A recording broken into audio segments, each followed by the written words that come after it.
The Orlando Magic are getting at least one injured player back, or most likely going to get one injured player back. Plus, what we learned from the homestand. It's time to get going here on Locked On Magic. You are Locked On Magic, your daily Orlando Magic podcast. Part of the Locked On Podcast Network, your team every day.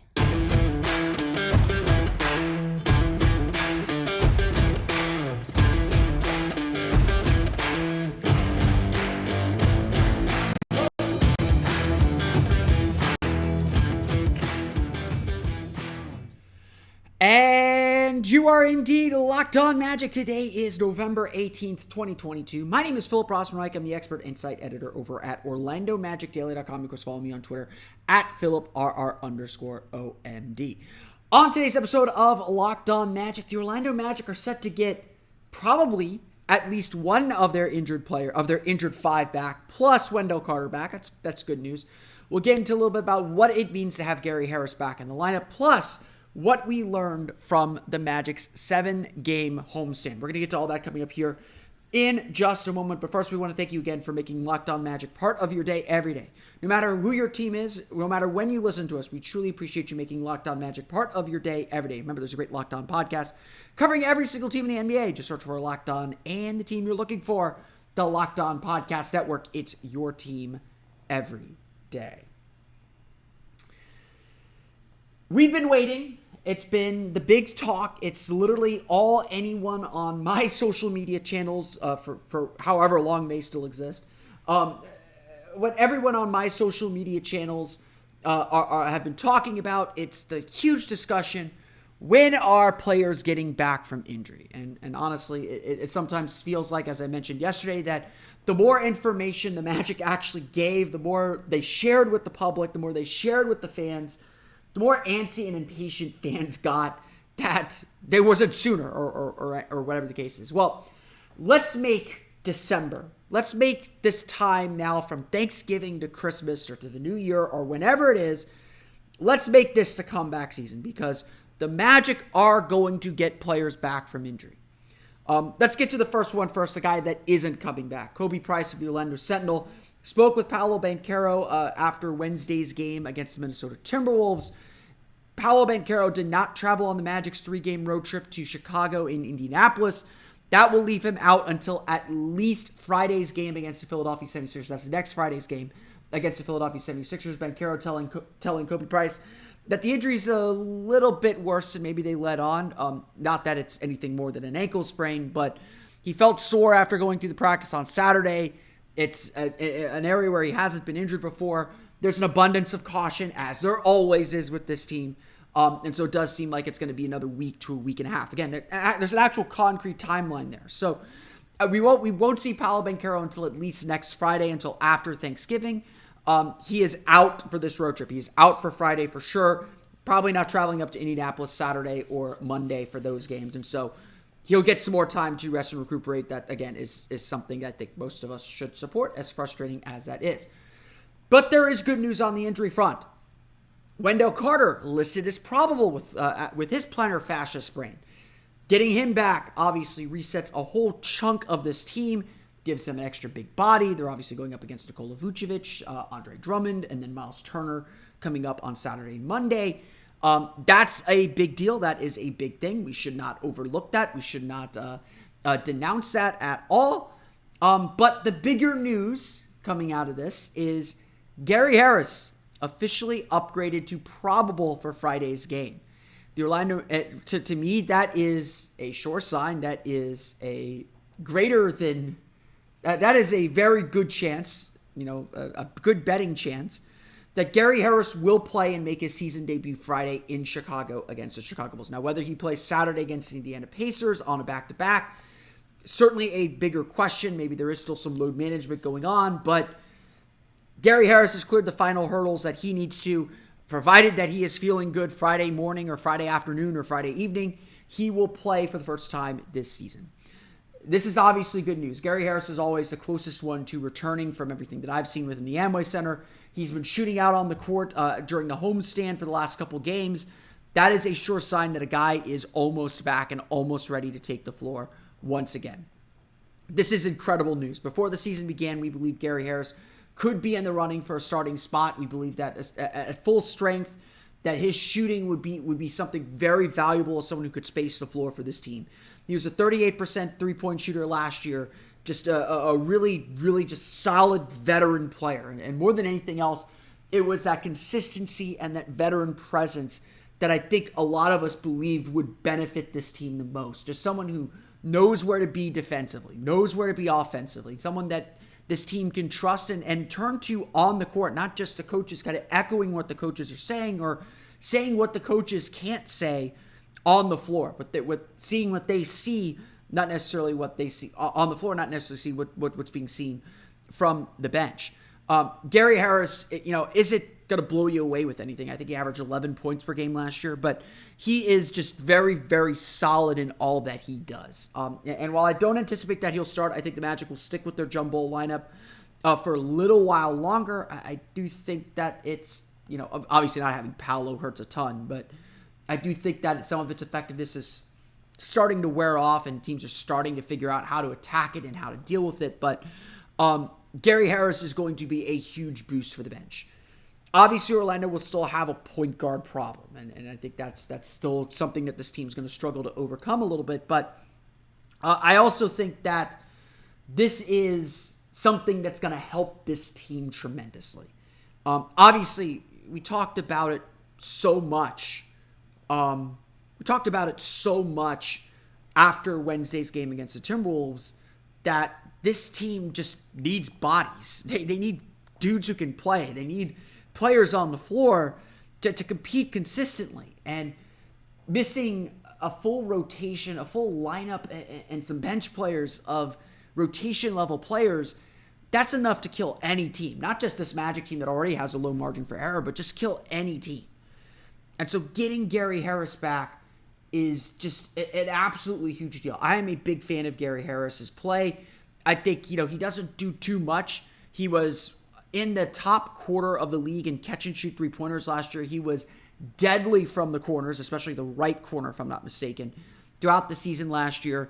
This is a guy that's just going to be that extra threat. You look at the Magic and their passing and some of the passing struggles they've had.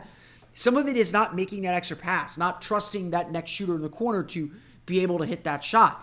Gary Harris is going to hit that shot, and players are going to know, if I feed the ball to Gary Harris, that's the right play. That's a guy that's going to get us a basket. That's going to be the best thing for this team. And that power is just so big. Again, you don't know, first game back, you don't know 100% what to expect.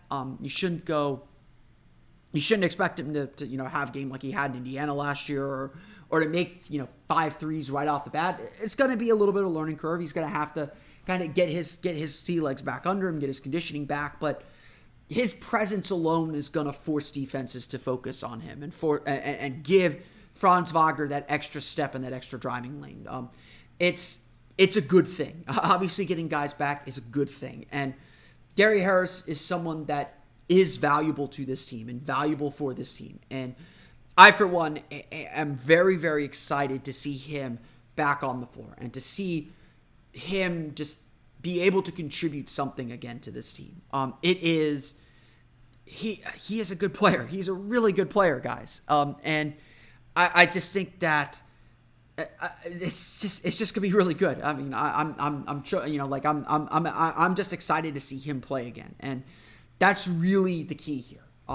Just getting him back on the floor, his presence alone is going to change things. It's going to bring some stability, and hopefully he's able to get back up to speed very, very quickly.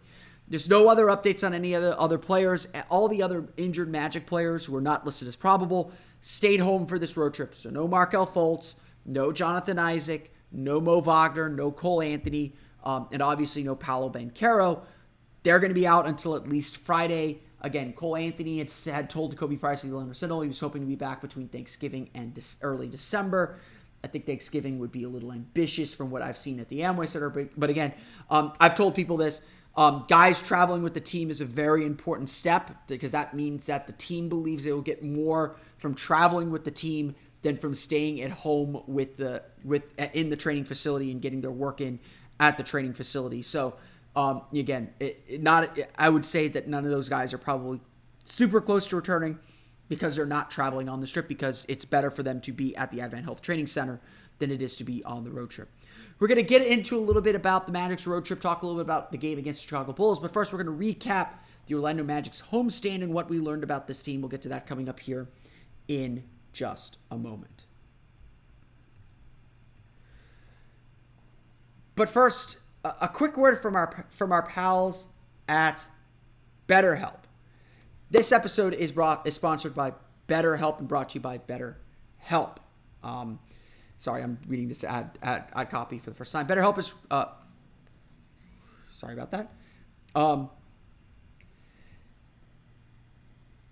Life's hard, frankly. We all could use a little bit of help sometimes. We all could use just someone to talk to and a little bit of boost. And there's no shame in that. Again, life's hard, and it's better when you have someone there to listen to you and to talk and to talk you through it.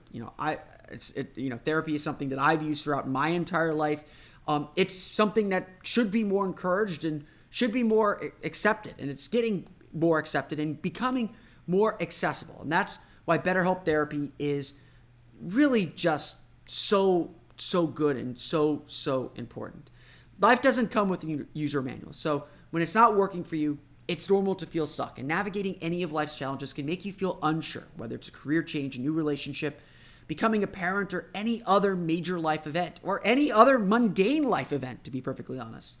Therapists are trained to help you figure out the cause of challenging emotions and learn productive coping skills, which makes therapy the closest thing to a guided tour of the complex engine called you.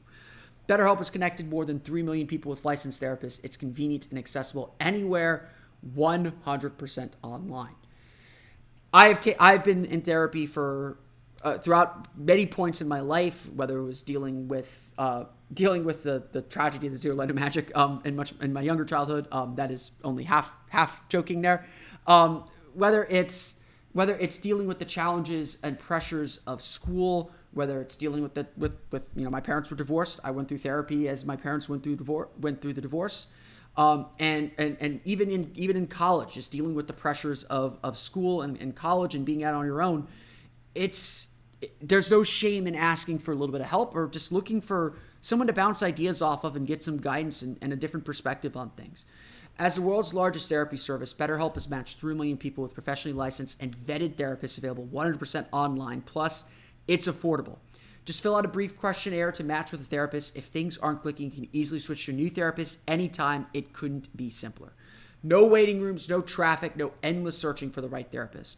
Learn more and save 10% off your first month at BetterHelp.com/LockedOnNBA. That's BetterHelp, HELP.com/LockedOnNBA. We want to thank you again for making Locked On Magic part of your day every day. For your next listen, check out the Locked On Sports Today podcast. From the games that matter the most to the biggest stories in sports, go beyond the scoreboard and behind the scenes with local experts and insights only Locked On can provide. Locked On Sports Today, available on this app, YouTube, and wherever you get podcasts. When the schedule came out, we understood that those first 8 games, those first couple weeks of the season, 6 of the first 8 on the road, was going to be very, very tough. Going, I think, 1-7 was not quite what we anticipated, but we understood it was going to be a slow start.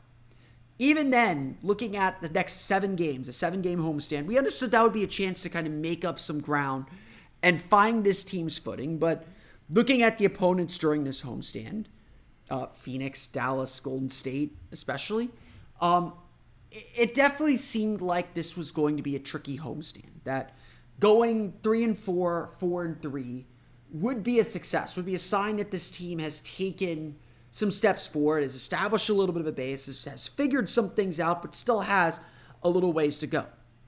Of course, back in August when the schedule came out, we only knew that Gary Harris would be out, I think, at that point. We didn't know all the injuries the team would face, and 3-4 sounds nice on paper, or 4-3 sounds nice on paper, but how you get there is always a little bit different. The Magic did end this homestand 3-4, and in many ways it was extremely encouraging. beating the Golden State Warriors, finally getting a clutch win, seeing Jalen Suggs emerge the way that he did, really energized this team and energized this fan base. Losing a game on a half-court buzzer beater in overtime, as frustrating as that loss to Sacramento Kings was, look how good the Kings are playing now. They are a very talented team. They are, that win probably propelled them a little bit to this 5-game win streak that they're on, but that was a loss that does not seem as bad in hindsight as it did in the moment that it happened.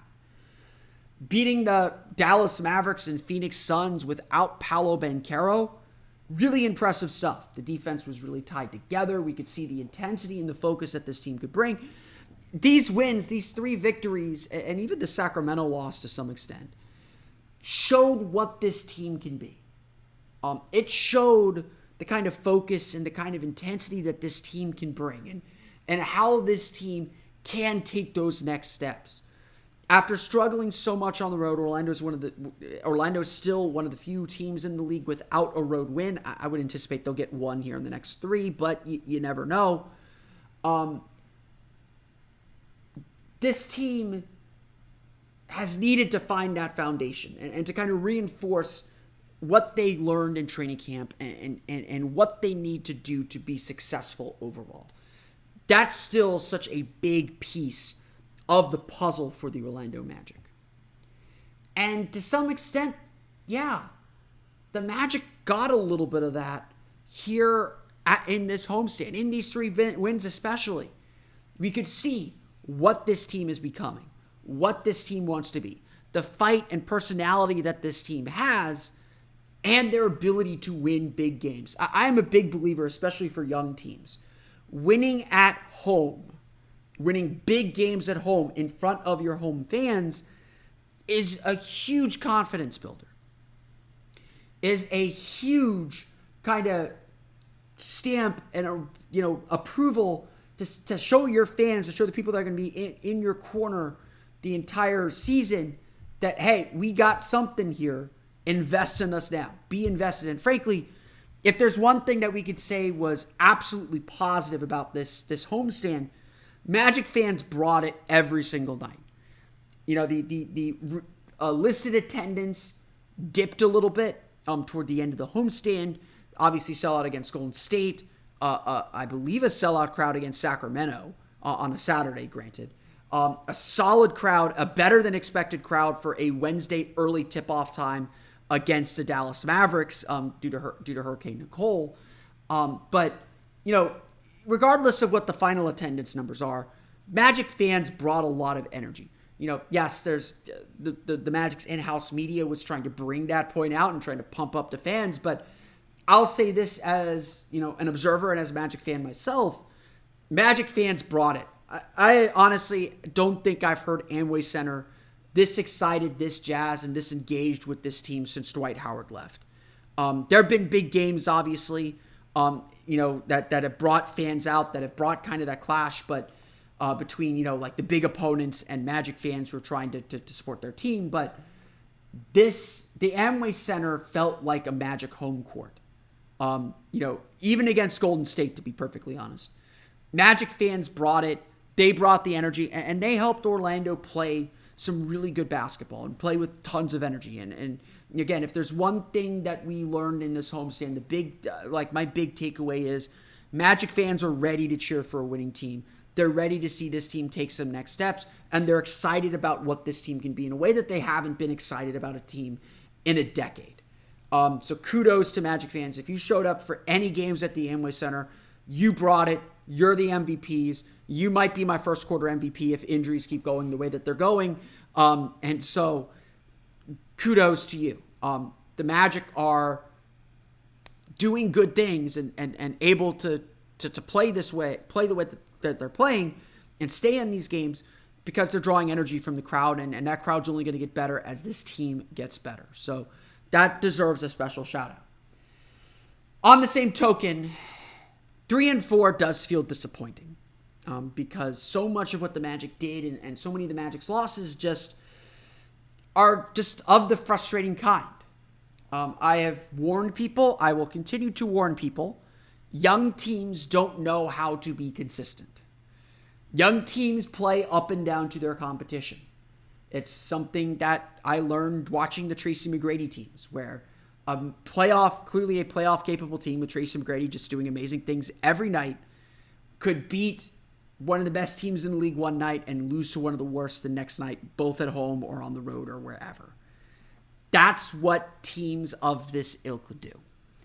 And so it was disappointing how they lost to the Houston Rockets. It was disappointing how they lost to the Charlotte Hornets. It was disappointing, obviously, the way they lost to the Kings, blowing a big lead and kind of playing a poor second half after playing a great first half. There are troubling trends that keep emerging. The turnovers are just the biggest one. This team just cannot protect the ball. And some of that is just not having a point guard, not having good organization.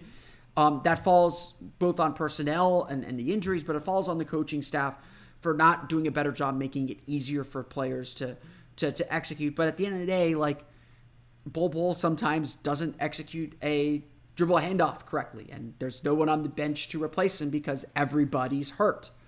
That's actually something Jamal Mosley has said is, they want to hold people accountable. They want to have players who are making mistakes come out of the game, sit and watch for a little while, not as punishment, but as teaching. They can't do that right now because, Admiral Schofield's not a better option than Bol. All due respect to Admiral Schofield. That's the reality of this team right now, is they're not able to accomplish the things they want to accomplish, and mistakes have to be corrected on the fly rather than through teaching and discussion on the bench in the way that they would have liked to at the beginning of the season. But it's not even so much the turnovers that bother me. It is this attention, this focus and attention to detail.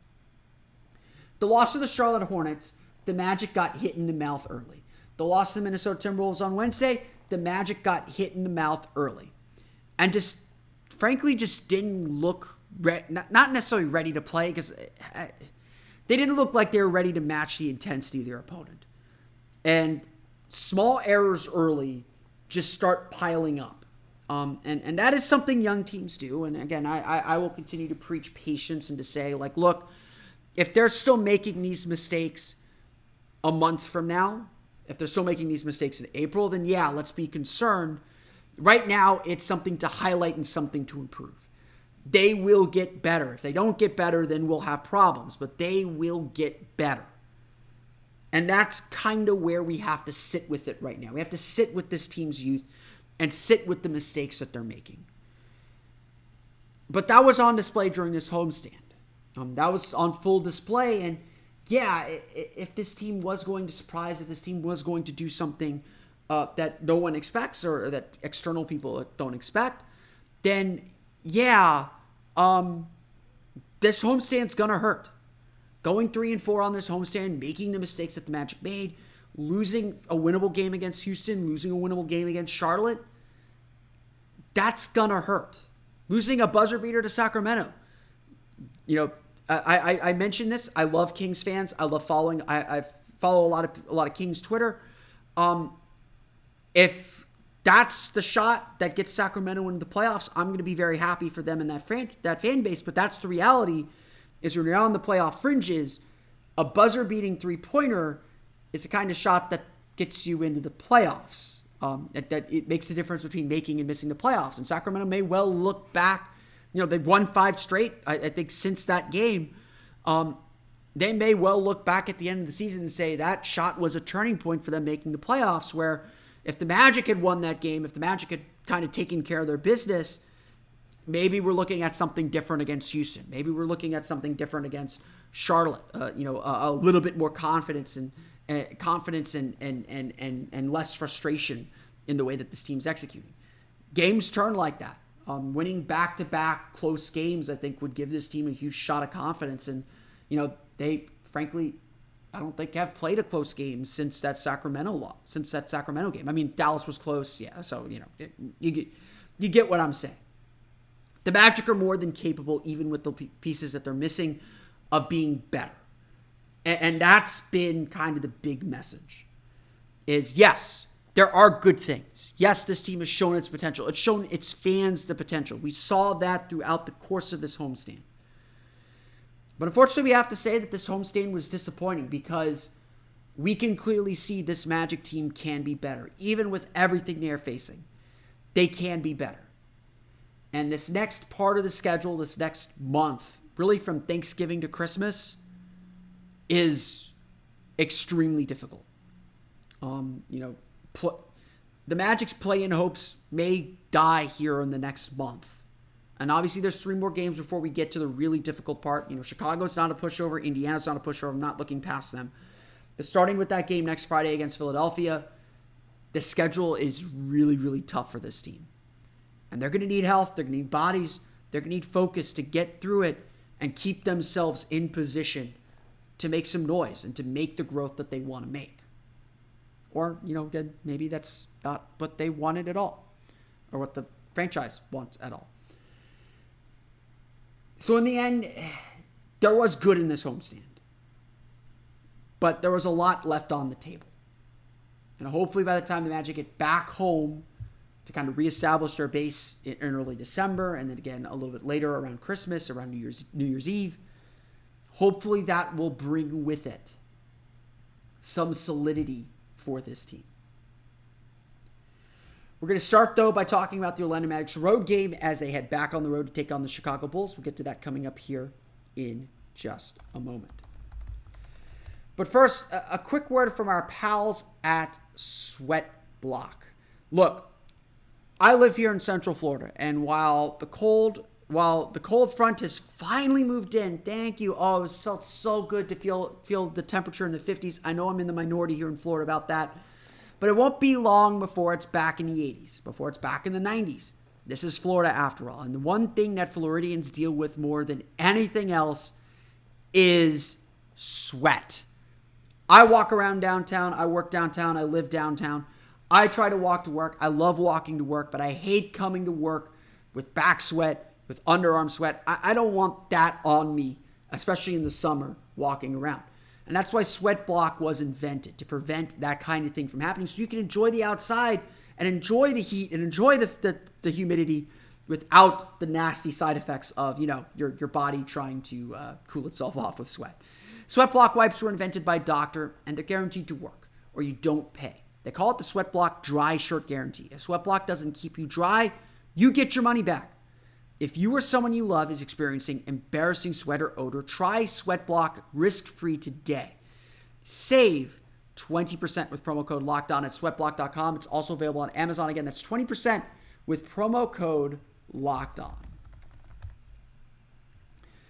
The Orlando Magic taking on the Chicago Bulls, a team that the Magic are very familiar with, and a team that the Magic do tend to get up for as they start a 3-game road trip. They'll go to Chicago and then Indianapolis for a game on Saturday and Monday. We will be back tomorrow to recap the Magic's game against the Bulls. We'll be back Saturday night, Sunday, to talk about the Orlando Magic's game against the Indiana Pacers. So please subscribe to the podcast to get all you need there. Obviously, the big news for the Magic, getting Wendell Carter back, getting Gary Harris back, that does give a little bit of a lift. That does give this team a little bit of something. I don't think we'll see the same kind of effort, the same frustrations that we saw against Minnesota, where this team was just so injury depleted that it felt like once the Magic took that initial punch that it was going to be very, very tough for them to get back, and they were just struggling to find their footing, and they finally found it, and again, they did good things once they got there. So I think overall we're looking at I think overall the Magic are in a good spot, or in a good position here to take some steps forward and again to get back to where they were before all these injuries started hitting them. Chicago has had a real strange season. Defensively, they're as good as ever. 110.8 points allowed per 100 possessions. Again, a minus 1.2 net rating, though. They have struggled a little bit to get their footing under them. They've struggled a little bit to shoot. Their effective field goal percentage at 52.9%, which is, better than the Magic. They obviously have some really good players, some really good offensive players in Nikola Vucevic and Zach LaVine and DeMar DeRozan. So this is going to be a real challenge for the Orlando Magic. But one area where I do think the Magic have a little bit of an advantage. The Magic have played well so far against teams that don't have great point guards. Again, you look at the teams that have been beating them. It's Terry Rozier. You look at how they played against Dallas. They were able to kind of really focus in on stopping Luka Doncic. You look at how they played against Phoenix with Campaign. Campaign still went off, but they did a good job kind of corralling that team and kind of taking them out of their thing.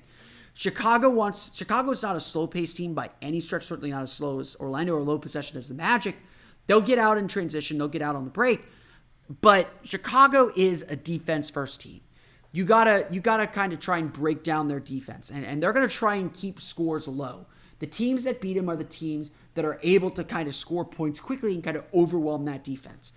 That's not Orlando, but it can be. We've seen Orlando is capable of doing that when they are able to break things down. Wendell Carter has given Nikola Vucevic fits in the past. The Bulls' lack of a point guard. They're using, I think, Kobe White or Alex Caruso as their point guard, or they got Goran Dragic as well. If the Magic can kind of lock out that point guard a little bit, kind of make the Bulls a little disorganized offensively, they're not a great offensive team. That gives the Magic a little bit of a margin for error to kind of get things moving on the right side of the ledger. I do think Orlando has a real chance to win, but it's going to take playing with intensity, limiting turnovers. The Magic have lost games in Chicago recently because of their turnovers, because of their mistakes, but they've beaten Chicago recently because their length bothers them. Chicago is not a heavy three-point shooting team. Nikola Vucevic will be on the perimeter. Zach LaVine can hit threes, but DeMar DeRozan wants to work inside the line. They don't have a ton of just great knockdown shooters. So that's going to be enough to keep the Magic in the game. So I do expect a close game.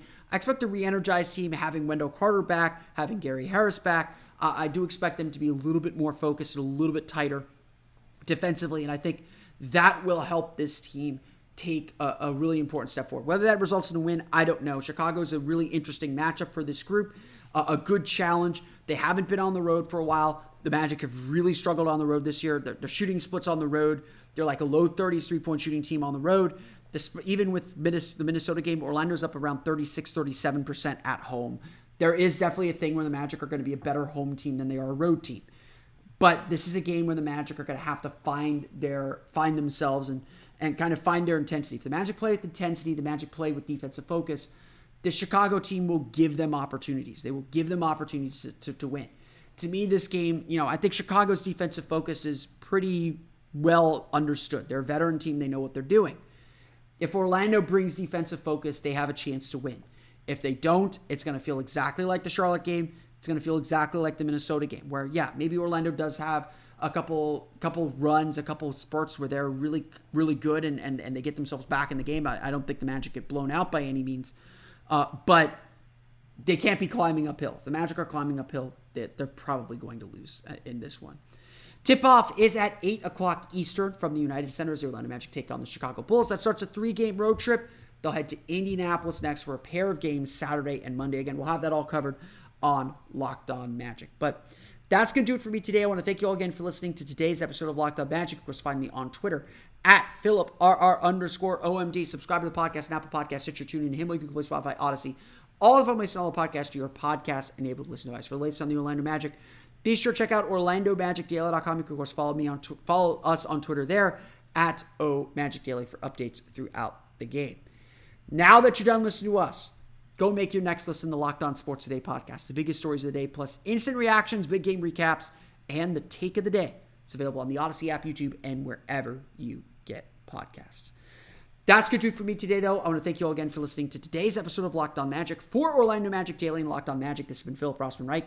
We'll see you all again next time for another episode of Locked On Magic.